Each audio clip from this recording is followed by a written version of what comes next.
It can be quite difficult to convince yourself to go out for a ride sometimes when you have to deal with the clean-up of the bike and your gear at the end of it. A good waterproof riding jacket and pants can go a long way to helping with this, but there's one way to do it even better and properly protect yourself from the elements: the waterproof onesie.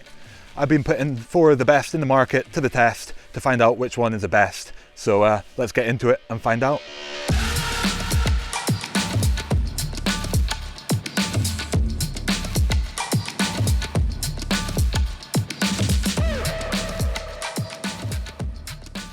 As the original pioneers of the mountain bike onesie, we've got to thank Dirtlej for bringing this concept to the market, and then for supplying us with their Core Edition suit. The Core Edition is their sort of middle of the road offering. It's designed to be nice and durable so that you can shuttle in it easily, but also still pedal friendly for riding enduro. They also offer a more downhill focused and a more trail focused offering, so that you can kind of choose the one that suits your riding best. The Core Edition suit that I'm wearing here has a 3-layer membrane that has an 18K waterproof and 15K breathability rating. Dirtlej says that they didn't opt to go for a more breathable offering, as in the long run the extra breathability can compromise the waterproofing after you've washed it a few times, and so they went for a kind of middle of the road breathability rating that should allow it to maintain this waterproofing for the long haul. Instead of focusing on getting the breathability through the fabric, instead Dirtlej relies on big vents. So there's 6 vents all around the suit that allow you to get plenty of airflow moving through and keep it breathing nicely when you're on the climbs. These, especially on the armpit area, there's nice big pull tabs on the vents that allow you to find it easily, and it's actually the only suit on test that was really able to regularly pull down this big vent on the climbs instead of having to stop and get off and do it then. There are 2 zippered pockets on the legs, 1 lift pass pocket on the arm and then a zip pocket on the chest, and then 2 pockets on the rear to stow things that aren't so valuable or likely to fly away. There's a lot of adjustability in the suit, from Velcro at the leg cuffs and the wrist cuffs, Velcro waistband to help it get the fit dialed in, and you can zip off the legs with the zippers around the knee area to let it breathe better, or to effectively end up with shorts instead of long legs if that's your preference. The kind of maneuverability in the suit is also bolstered by a stretch panel at the back, which is also still waterproof, so it doesn't let any water through, but allows you to articulate at the waist and ride a little bit more dynamically unhindered. And finally you've got the hood, which is nice and adjustable, a big over helmet hood, which really lets you hide from the elements and stay protected inside. As mentioned, I opted for the size large DirtSuit Core Edition, which comes in at a weight of 1,320 grams, so it's the second heaviest on test, and that's thanks to the fairly durable materials, and certainly plenty of material, as it is quite a baggy fit. Dirtlej offers the DirtSuit Core Edition in sizes small to XXL in men's, and also a dedicated women's fit in extra small to extra large, the only suit in the market to come in a women's fit. And there's 3 different colours for the men's and then 1 single colour for the women. Regardless of what option you choose, the RRP is £310 or $390, sitting right in the middle of the range of dirt suits, onesies on the market. So then, how does the Dirtlej DirtSuit Core Edition perform on the trails? Well, I think for sure what stands out to me initially when you put on the Dirtlej is how durable it feels, how kind of burly thick the material is. That does mean that it's not necessarily the most comfortable thing to put on initially, but it does conjure up notions of durability and real kind of protection and shelter from the elements, and that is kind of what it does the best. What it doesn't do quite so well as the other suits on test is breathe when you've got it all kind of closed up, but thankfully they've got nice big vents in the legs and 2 on the core, which allow you to open it up nice and wide and get plenty of air flowing through it. And because of that, it becomes manageable. It is definitely the hottest suit on test, but certainly still not horrific to the point that you're going to feel like you're boiling inside of it, unless the temperatures climb upwards of sort of the 10 degrees Celsius mark, I would say. Because of that durability, I'd say it's a perfect candidate for bike park lapping. Even though they do offer a more durable one again, I'd say this is a good hybrid between taking it to the bike park, not worrying about crashing in it, sliding, getting it all gritty and muddy and bashing off the trees, but also still being pedal friendly enough that for days that you're not lift assisted, it's still comfortable enough to justify owning. Overall, I think it's a well-considered suit. The fit won't be to everyone's liking. I don't think it is, certainly a little bit more on the baggier side, even in the size large. But what that does mean is that even though the suit isn't the most sort of flexible, it does let you move inside plenty. And I never felt kind of cramped up or stuck in it. You know, I was able to move, attack the trail aggressively without thinking about it. So yeah, certainly a quality piece of kit. But let's get on to the next one and see how that performs. Next up, we've got Leatt's brand new 5.0 monosuit. They're the newest players to the market. With it, they've taken two brand new suits. Both of them share a lot of the same premium features, but the 5.0 is the top of the line one, and then they offer the 3.0 as a more budget-minded kind of entry-level model that competes with the Endura SingelTrack, I'd say, in the same sort of price point. For the 5.0, their premium one, they've given it a premium material in the form of their Hydra Dry Max fabric. This is a 3-layer waterproof material, but has incredible numbers, 30k breathability and waterproofing, which do make it certainly the highest for the waterproofing on test, and should keep you protected from the elements all the better. The biggest talking point is their internal suspender system, which allows the suit to be kind of kept in place whether it's done up or not, and makes for a slightly different kind of feeling fit. It's taken inspiration from the snowmobile world, where they certainly know something about kind of keeping you protected from the elements in their one-piece suits. Other features on the 5.0 suit are brush guards, so you've got protective, like extra reinforcements on the elbows, on the knees and on the shoulders. The ones on the shoulders double up to help keep a pack in place a little bit better as well. There's plenty of pockets around. You've got two that double up as vents on the chest, and then a couple on each leg. On the ankles and the wrists, you've got Velcro tabs to help dial in the fit. And then the hood is Leatt's Ride Adaptive hood design, which gives you 4 different configurations to really tailor the hood and its performance to the trails and how bad the weather is. So that lets you get the collar in front of the hood really nice and up in your face to keep you totally protected from the elements, as well as giving you options in between. And then of course you can put the hood down. Leatt uses a magnet in the hood in a couple of different places. One which they give you a magnet to stick in your helmet and help keep the hood up on your helmet while you're riding, and then another on the back of the suit to help keep the hood in place when it's down. So this isn't really a stowable hood as such, but Leatt gives you provisions to keep it in place nicely. The Leatt 5.0 monosuit is available in sizes extra small through to XXXL, so certainly riders of all sizes and shapes should be able to find a fit that suits them. And they offer it in 2 colours for a price tag of £370 or $400. I opted to test the extra large based on Leatt's recommendations. I've tested a large in all the other suits, but certainly from experience with other Leatt products, their fits do tend to come slightly on the more narrow side.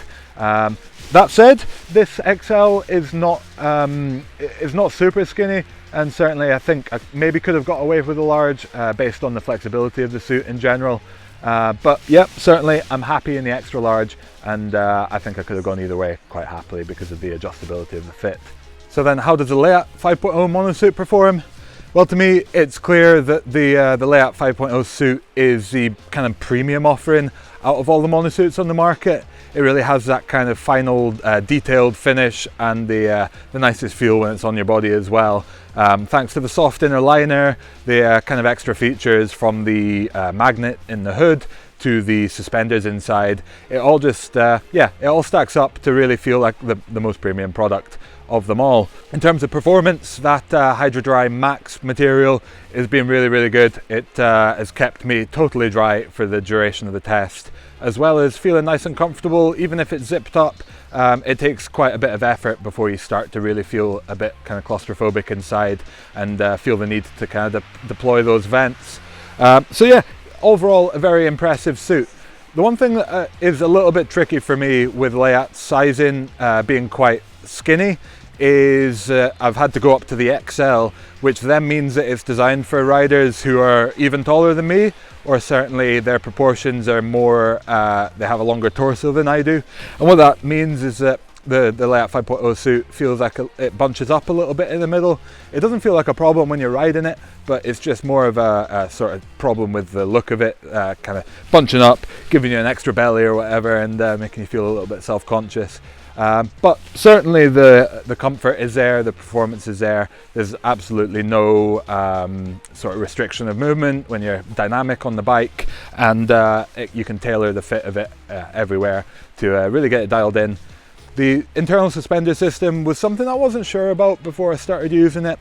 And when you're on the bike, I'm not exactly sure how much benefit it offers, but it's when you get off the bike, when you're either walking in it or just chilling in between runs, that it starts to really come into its own, and it's a really nice feature. And when you're on the bike, it doesn't really add too much other than a little bit of heat. You can really feel the thick straps on your body in those particular areas, just adding a little bit of heat to it. But certainly it's a premium price, but I think you get what you pay for with the Leatt 5.0 suit, and certainly an impressive product all round. The Endura SingelTrack one piece is the budget offering by Endura, and depending on where you're located, might just be the cheapest one piece that you can get on the market. It uses Endura's cheaper Exoshell 20 fabric.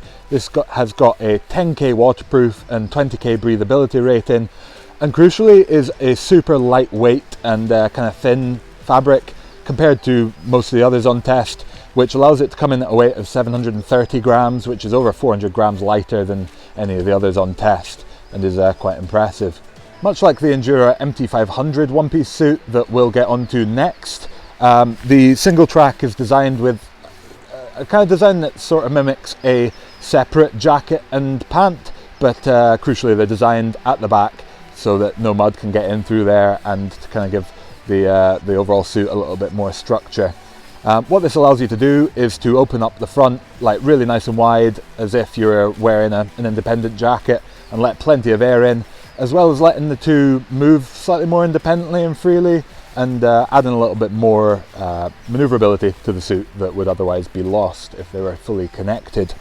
As with the Endura MT500, the material on the SingelTrack is given a really environmentally friendly DWR coating, which, compared to some of the PFC DWRs that you can find, should be much less harmful to the environment, but crucially may require reproofing slightly more often, as it's not quite so durable for the long term. As it's a budget offering, Endura really wanted to prioritise the simplicity of the SingelTrack, so there's limited adjustability and also limited venting, but certainly they've thought about where the most kind of crucial places to adjust and to vent are, and they've provided those, so you can still kind of get the suit fairly well dialed in.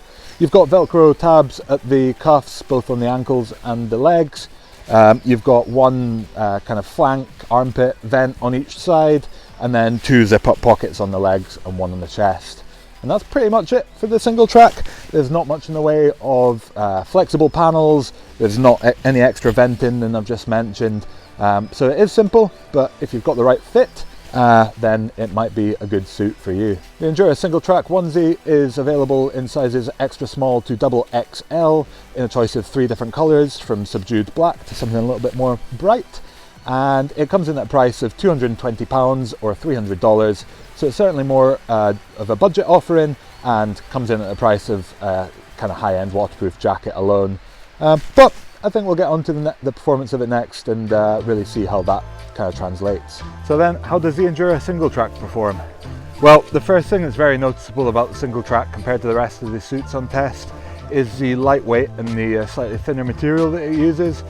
It gives really nice, kind of comfortable, like moving around normally, but because the fit is a bit tighter, and because there's no extra stretch panels or anything in place, I did find that for me, in the large suit that I'm testing here, when I was hunched up or doing the most dynamic movements on the bike, I'd get a little bit of resistance through the shoulders. It was nothing major, and certainly nothing to totally ruin the ride experience for me, but it's definitely something to be kind of mindful of, and to make sure that you get the right fit in your SingelTrack, as with any of the rest of them.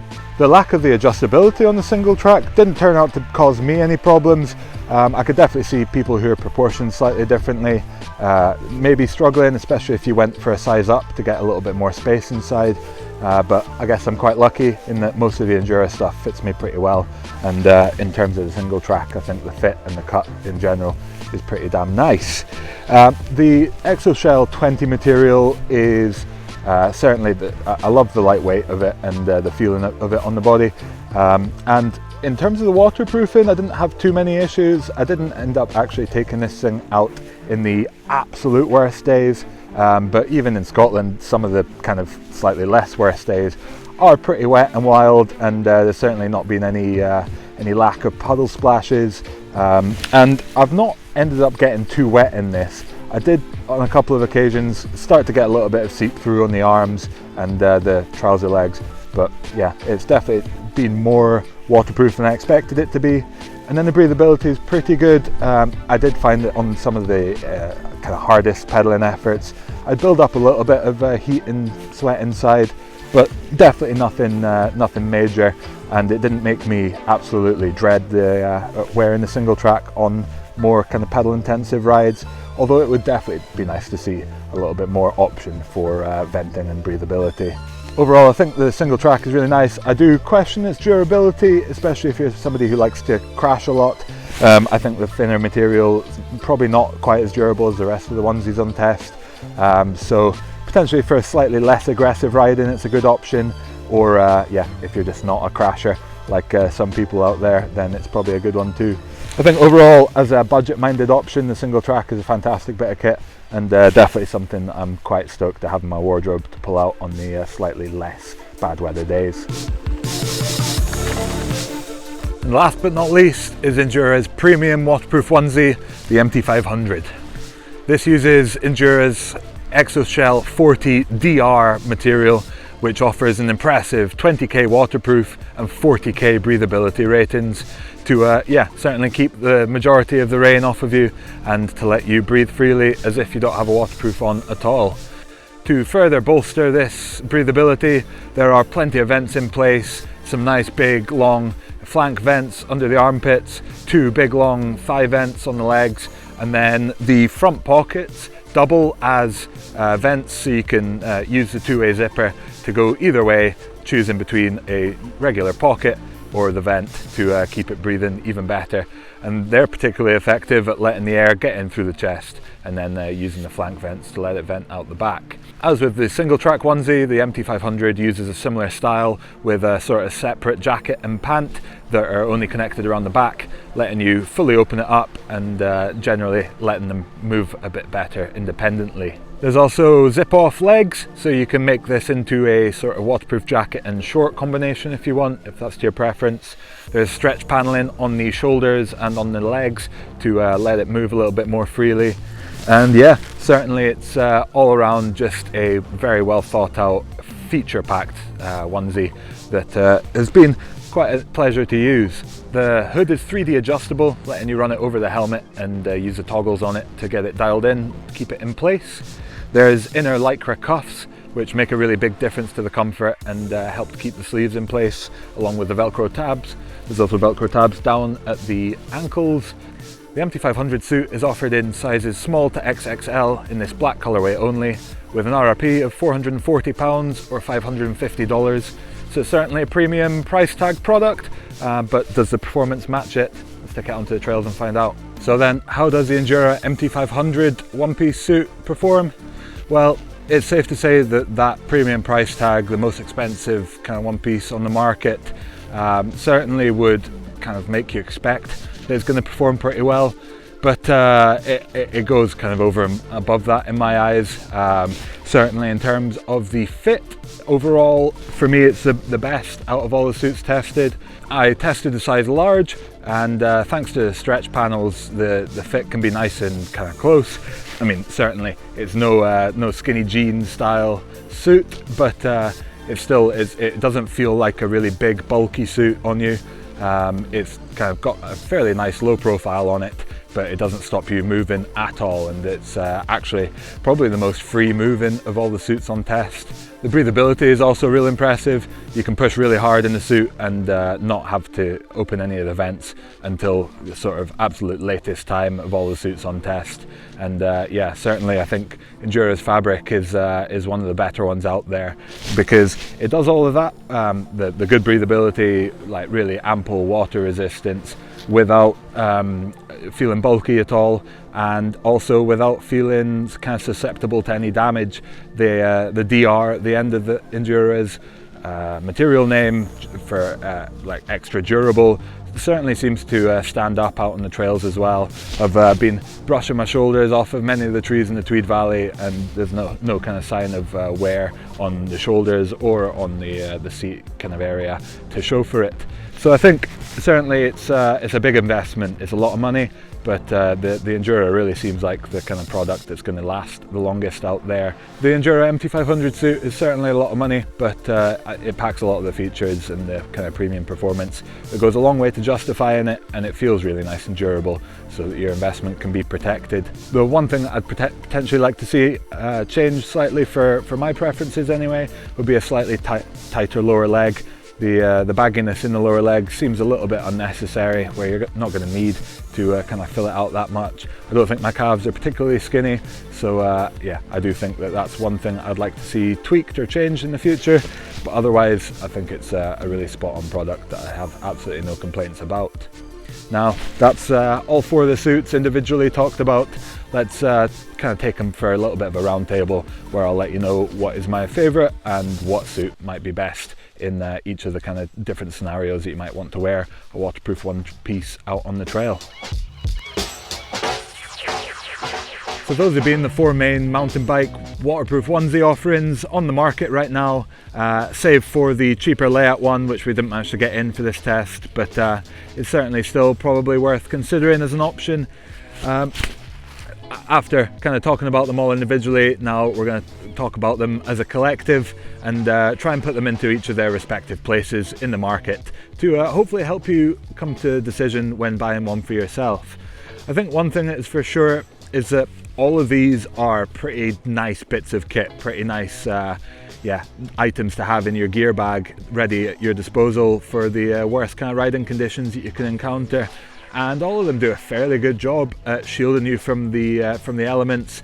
As you can tell by all the riding clips that have been in this video so far, there's certainly no shortage of water on the trails, and from all those puddle splashes, all that kind of mud flicking up and hitting me, there's none of it that's come through onto my clothes below. So once I peeled any of these onesies off and you know, dealt with them, put them in a bag ready to kind of deal with later, underneath my clothes are clean and dry, and yeah, it's just really nice being able to just rip off that single layer and reveal a nice, clean, comfortable kind of human below. And out on the trail, that smugness is what I try and kind of, the best way that I can describe it. You just feel smug when you're out on the trails, maybe with other people who are struggling with their waterproof gear independently. Yeah, you're sat there totally shut off from the elements, comfy, cozy inside, and yeah, it makes the ride a lot more enjoyable when you have the right gear. And for the worst conditions, the waterproof onesie is absolutely the right gear. Now, talking about them from the kind of start to the finish, the Dirtlej suit, the material on that definitely gives up the most kind of burly notions. The Dirtlej would be the suit that I would choose if I was potentially going to be pedaling it in it one day and then taking it to the bike park on the other day. But I'd likely choose the Dirtlej if my kind of tolerance of heat build-up inside isn't the lowest, because yeah, certainly it can. It's the first one to get hot and stuffy inside. The material kind of insulates you a little bit more, and then the lack of breathability. I'm not saying it's a total lack, but there's certainly less breathability in that suit than the rest of them, so you have to kind of deploy the vents quicker, and then the balance between keeping you warm inside and also it breathing well can be a little bit more difficult to manage than the other suits, except for maybe the Endura SingelTrack. But certainly it does a great job. It feels really well made, it's nice and durable, and they've got some nice features in there that certainly still make it worth considering as an option if probably you're on the more aggressive side of the spectrum for how you're going to use it. Moving on to the Leatt, the newest suit on the market, and the premium feel overall is really impressive on that. The super soft inner material feels really nice and comfortable on the skin, and the suspender system does make a difference to how it fits, and makes it certainly the best suit in my mind out of these for when you're off the bike or if you're walking up the hill. When you're on the bike, it's certainly still an impressively well-performing product, and certainly not one that I think you'd be kind of disappointed with after your investment.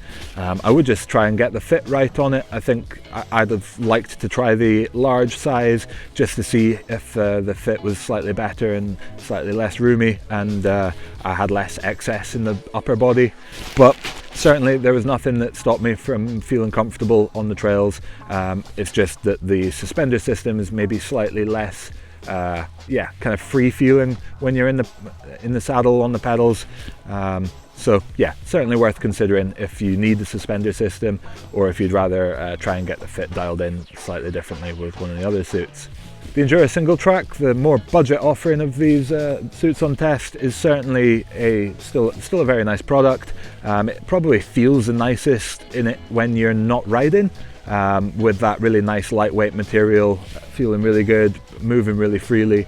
It's only when you start getting to the extremes, either if you're at the very limit of the sizing or if you're moving very dynamically on the bike, that it can begin to feel slightly more kind of restricting because of the lack of kind of adjustability, the slightly tighter cropped fit, and the lack of kind of flexibility in the material on it as well. It still certainly shields you from the bad weather pretty well, but once you get up quite a sweat, the lack of ventilation options do mean that it can run a bit hot, and quickly catches up to the dirt ledge if you're pushing really hard.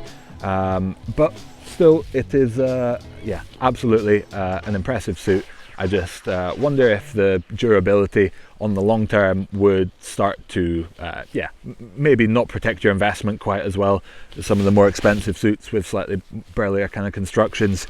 And then onto the final one, the MT500 I'm wearing here still, and probably the one that I would try the hardest to keep after the test, or certainly save up the most money to kind of spend if I was buying one for myself.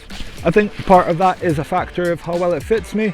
Certainly I think aside from the calves being slightly baggier than I would like, the rest of it is absolutely spot on, not overly baggy and too much excess material flapping around, but still plenty of flexibility, super comfortable, and I think just as a general product, it's for me the one that's performed the best as well.